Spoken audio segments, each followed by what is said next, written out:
Oke, selamat datang lagi. Hari ini kita bakal ngupas sisi terliar, teraneh, dan paling absurd dari kompetisi manusia. Kita bakal hitung mundur beberapa olahraga paling gila yang pernah ada. Mulai dari gabungan otak dan otot yang brutal, sampai kompetisi nggak ngapa-ngapain sama sekali. Tapi, ini bukan sekedar daftar biasa loh. Di balik setiap keanehan ini, ada makna yang lebih dalam tentang siapa kita sebenarnya.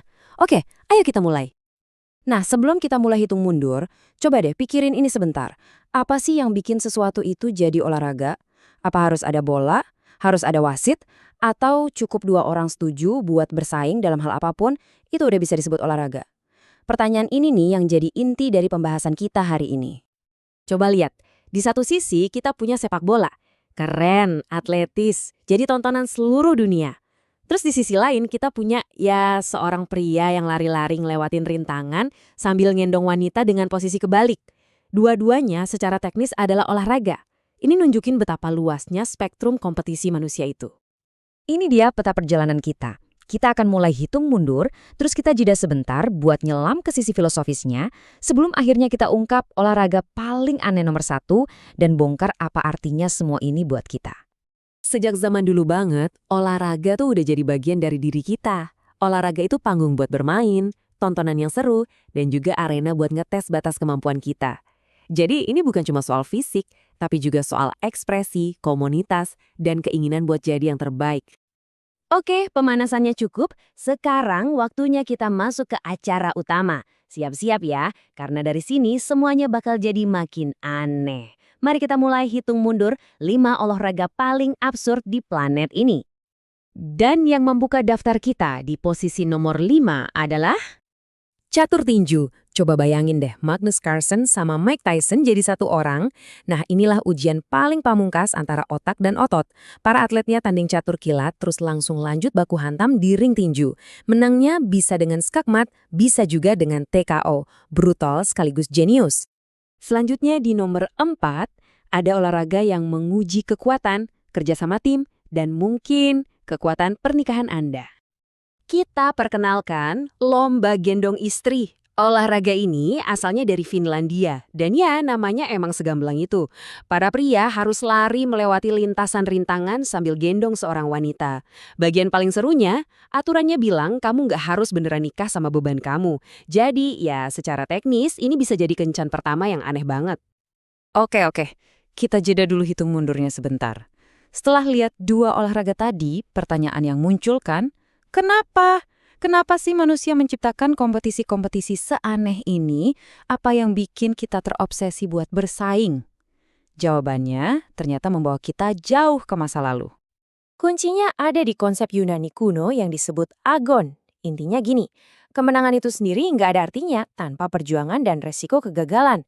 Rasa sakit, kelelahan, dan kemungkinan kalah telak justru itulah yang memberi makna pada momen saat kamu akhirnya ngangkat trofi atau ya sebongkah keju.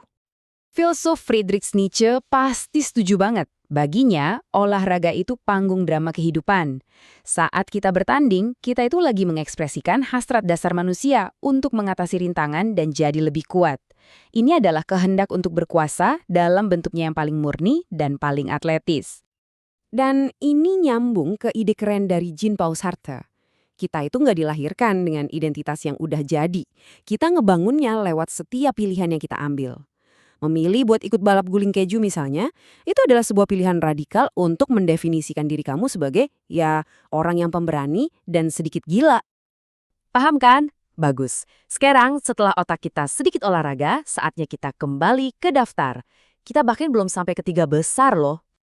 Mendarat di posisi nomor 3, sebuah tradisi yang usianya udah berabad-abad, sangat berbahaya, dan terus terang agak cheesy atau murahan. Selamat datang di balap guling keju. Aturannya simpel, sebongkah keju besar dilempar dari puncak bukit yang curam banget dan puluhan orang nekat ngejar ke bawah. Keju itu bisa meluncur dengan kecepatan mobil balap dan satu-satunya yang lebih cepat mungkin cuma laju ambulans yang udah siaga di bawah. Semua ini demi kehormatan dan, tentu saja, keju. Hampir sampai ke puncak.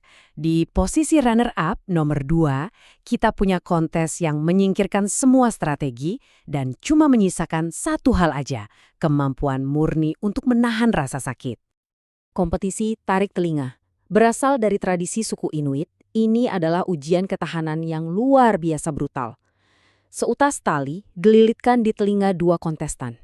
Mereka duduk dan narik sekuat tenaga sampai salah satunya nyerah. Nggak ada tempat buat sembunyi.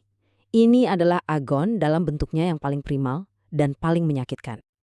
Kita udah lihat adu pikiran, adu kekuatan, adu keberanian, dan adu rasa sakit. Tapi apa yang nunggu kita di nomor 1? Siap-siap, karena olahraga paling aneh di dunia bakal menantang semua yang kamu pikir kamu tahu tentang arti kompetisi. Dan gelar olahraga paling aneh di dunia jatuh kepada lomba melamun. Benar sekali, olahraga di mana pemenangnya ditentukan oleh kemampuan untuk nggak melakukan apa-apa sama sekali. Peraturannya kelihatannya sederhana, duduk diam selama 60 menit. Tapi jangan salah, ini maraton kesabaran, tanpa gerak, tanpa suara, tanpa ponsel. Di zaman di mana kita terus-menerus dibombardir notifikasi, tantangan terbesarnya mungkin adalah duduk diam dan berdamai dengan pikiran kita sendiri. Siapa sangka meditasi bisa sekompetitif ini? Jadi, apa artinya semua ini? Lomba melamun mungkin terasa kayak anti olahraga.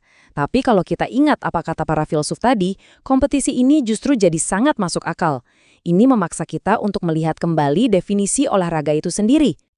Nah, inilah inti dari semuanya. Olahraga bukan cuma soal siapa yang tercepat atau terkuat. Olahraga adalah tentang pilihan. Memilih untuk berlari atau memilih untuk duduk diam selama 1 jam, keduanya adalah tindakan kebebasan yang membentuk siapa kita. Dalam lomba melamun, para peserta secara aktif memilih untuk menantang budaya serba cepat kita. Mereka mendefinisikan diri mereka melalui keheningan. Jadi, itu dia daftar kita. Dari catur tinju hingga lomba melamun, definisi olahraga ternyata jauh lebih fleksibel dari yang kita bayangkan. Ini jadi bikin kita mikir, kalau kompetisi nggak ngapa-ngapain bisa dianggap olahraga, aktivitas sehari-hari apa yang bisa kamu ubah jadi kompetisi berikutnya? Lomba menatap layar loading? Adu cepat menghabiskan kuota internet?